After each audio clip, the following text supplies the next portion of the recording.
4 anime from 2017 you should watch if you're a gamer. 1. Recovery of an MMO Junkie, Recommendation of the Wonderful Virtual Life. Premiering in October 2017, Recovery of an MMO Junkie is still in the midst of its first season, but that doesn't mean you should sit on this anime. This is especially true if you're someone who plays video games, as the show's themes of finding purpose, companionship, and acceptance in a world of pixels is something that any gamer can understand, regardless of whether they play MMOs or not. The show follows the life of Moriko Morioka, a 30-year-old woman who's become disillusioned with her taxing corporate job.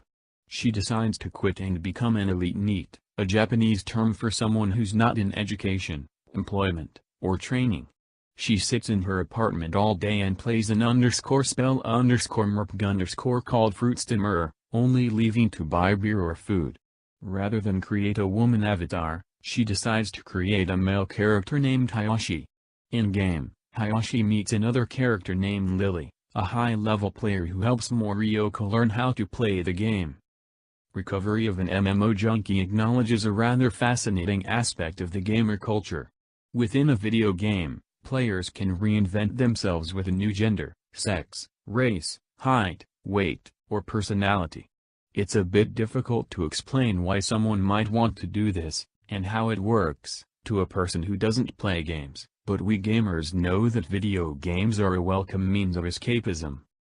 It's more than a little unbelievable that Morioka would meet some of the real players behind the avatars she plays with. Happening to meet at least one player might be possible, but the show doesn't stop at one.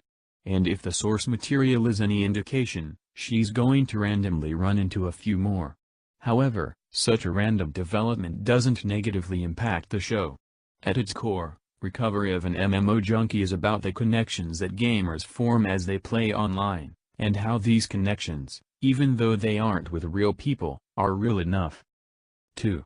Gamers. Gamers will love the show Gamers. Because, well, the anime is about gamers. Although the anime focuses on 5 different characters pretty equally, the show is primarily from the perspective of Kota Amano, a high school boy who enjoys playing video games by himself. One day, Karen Tendo, the most beautiful girl in school and head of the school's gaming club, approaches him to ask if he'd like to join. Ultimately, Kota declines, because he's not into competitive gaming. To say that this decision causes a chain reaction of misunderstandings would be an understatement. If anything, Gamers does a good job of showcasing how self-centered a gamer can be.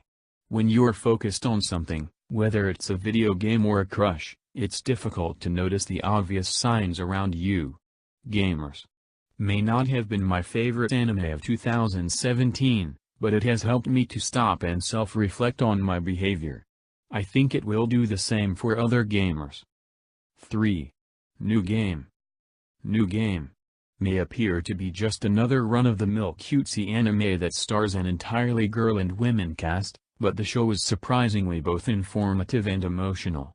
The show is endearing, and features heavy yuri, young lesbian love, themes, but never in a way that detracts from the overall narrative. The first season premiered last year, and introduced audiences to 18-year-old Oba, a high school graduate who gets a job in the design department of her favorite video game development studio.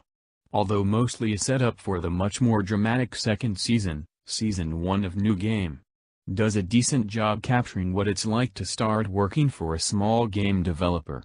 My first job after college was at Kabam, a mobile game studio in San Francisco, and most of the issues and problems that Oba has to work through mirrored my own experiences.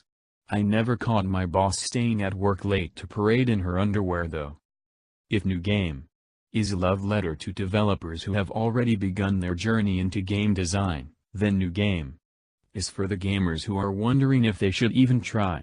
It speaks to all of us, telling us that this passion of ours can become a career if we want it to be. But we have to want it, and we have to know that, even if we try our whole lives, we may never reach the level of skill that we aspire to be. That doesn't mean we shouldn't try though. 4. Konosuba, God's Blessing on This Wonderful World. Konosuba's second season aired this year, and it's somehow more ridiculous than the first. Kazuma, a high school NEET who died and was reborn in a world that resembles a_spell_merc_, returns with his teammate Aqua, the goddess who sent him to this world, Megaman, a wizard with a knack for explosion magic, and Darkness, a masochistic crusader.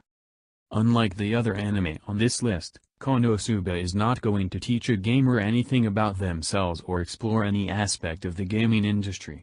Good thing the show doesn't have to.